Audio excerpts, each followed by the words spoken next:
सहमती झाल्याची माहिती आहे, त्याला मान्यता दिल्याची माहिती आहे, काय सांगाल? मी माननीय पंतप्रधान मोदीजी आणि केंद्र सरकारचं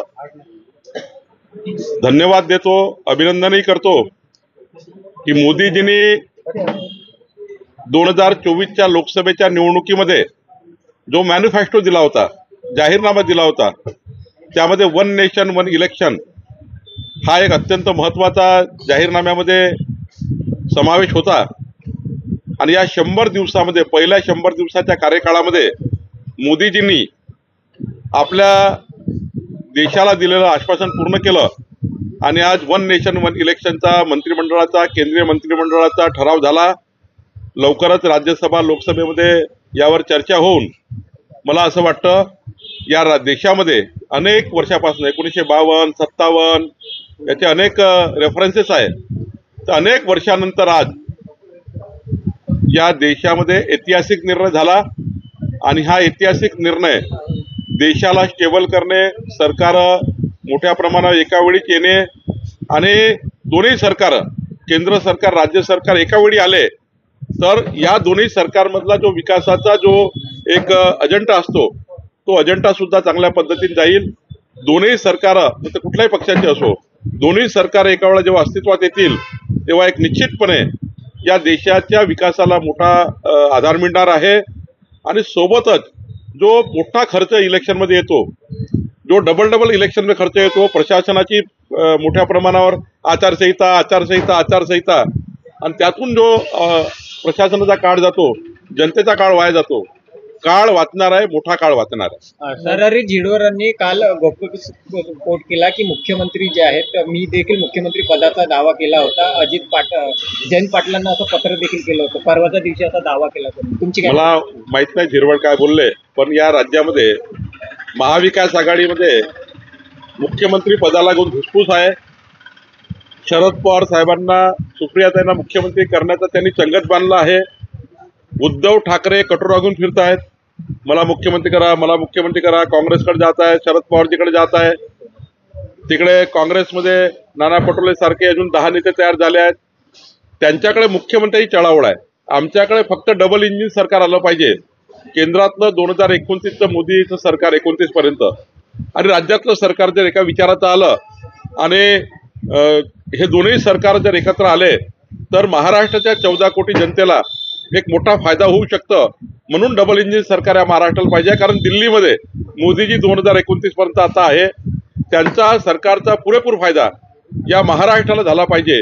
जर महाविकास आघाडीला चुकून मत दिलं आणि सरकार जर चुकीचं आलं तर त्या पद्धतीनं जसं उद्धव ठाकरेंनी 15 योजना बंद केल्या होत्या त्यांच्या काळात, म्हणजे प्रधानमंत्री आवास योजना सुद्धा बंद केली होती, पुन्हा या महाराष्ट्रामध्ये जर चुकीचं सरकार आलं तर मोदी सरकारच्या, केंद्र सरकारचा कोणताही सपोर्ट या महाराष्ट्राला ते घेणार नाही। मोदीजींनी किती म्हटलं हे घ्या, तर हे लोक घेणार नाही, कारण मोदींचं नाव होईल म्हणून हे लोक त्या ठिकाणी महाविकास आघाडीचे लोक योजना डिनाय करतील, योजना येऊ देणार नाही। आणि म्हणून मला असं वाटतं डबल इंजिन सरकार आमची प्रायोरिटी आहे, मुख्यमंत्री पद हे महाविकास आघाडीची प्रायोरिटी आहे। आम्ही त्यांचे पॅरामीटर आम्ही सांगितलंय, देवडे पुलगावला आम्ही का जिंकू शकतो, शिंदे साहेबांनी सांगितलं आहे, आमचा वाद नाही कोणती सीट कुणाला, आम्ही आता जिंकण्याकरता लढतो आहे आणि 100% आमच्या एक सीटचा निर्णय आम्ही मेरिटवर करू। हा फार आग्रह असणार आहे कुणाचा, कोणती सीट कुणाला मिळावी, पण जिंकण्याचा मात्र आग्रह असणार आहे। विदर्भामध्ये जागा वाटप कधीपर्यंत? मला वाटतं आता 70-80% आमचे निर्णय झाले आहेत, आमचे लवकरच निर्णय होतील, काही फार वाद नाही राहिले आहे। उमेदवार बदल हा पार्लमेंटरी बोर्ड वगैरे बसून निर्णय होईल। काही जागावर मात्र सिटिंग गेटिंग वगैरे जो बोलतायत त्यामध्ये जर आम्ही जिंकत नसू तर आम्ही मोठं मन करू, ते जिंकत नसतील ते मोठं मन करतील, पण ज्या ठिकाणी आम्ही जिंकतोय त्या ठिकाणी तिघेही बसून हे कशी जिंकतोय, ही कशी जिंकतोय, ही कशी जिंकतोय यावर चर्चा मात्र आम्ही करू। राहुल गांधी यांची जीप थटावी, आज अनिल बोंडेंनी वक्तव्य केलं की राहुल गांधींना दोघांवर गुन्हे दाखल झालेले, काय सांगाल अशा वक्तव्यावर? मी कालही सांगितलं, सकाळी सांगितलं, आताही सांगतोय, अशा बोलण्याचं समर्थन होऊ शकत नाही, असं बोलणंही योग्य नाही, कुठल्याही व्यक्तीने असं बोलू नये। पण राहुल गांधींनी सुद्धा तोंड सांभाळून बोललं पाहिजे। राहुल गांधींनी ज्या पद्धतीनं ओबीसी SC STचं आरक्षण आम्ही काढून टाकू, क्लिअर आहे त्यांच्या बोलण्यामध्ये, तर आता बघा हे लोक आता मोदीजींच्या विरुद्ध प्रचार करत सुटले होते की मोदीजी संविधान बदलणार. मोदीजींनी कधीच संविधान बदलण्याची भाषा केली नाही.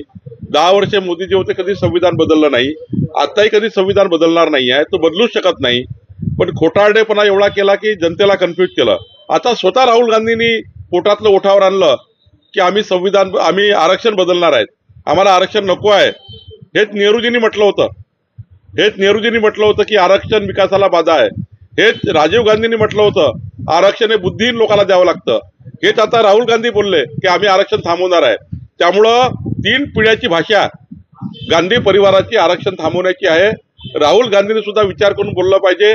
आम्ही महाराष्ट्रात राहुल गांधी आल्यावर त्यांच्या स्टेजवर, त्यांच्या सभेत जाऊन आमचा ओबीसी समाज, आमचा एससी समाज, आमचा एसटी समाज हा विचारणार आहे की महाराष्ट्रात पाय ठेवण्यापूर्वी तुम्ही याचं उत्तर द्या की तुम्हाला आरक्षण का नको आहे, तुम्ही का आरक्षण विरोधी आहे, याचा जबाब आम्ही विचारणार आहे. जरांगे पाटलांनी 6व्यांदा पुन्हा उपोषण आरंभलं आहे, काय सांगाल? नाही, मला असं वाटतं सरकारने एकनाथ शिंदे जे मुख्यमंत्री आहे महाराष्ट्राचे, मुख्यमंत्री एकनाथ शिंदेजींनी त्यांना काय आश्वासन दिलं आहे.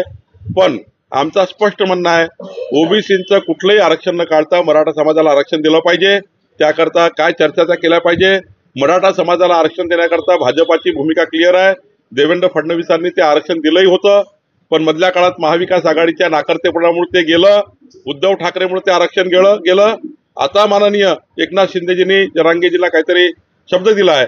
एकनाथ शिंदे महाराष्ट्राचे मुख्यमंत्री आहे, याबद्दल ते योग्य तोडगा काढतील. शिंदे गटाने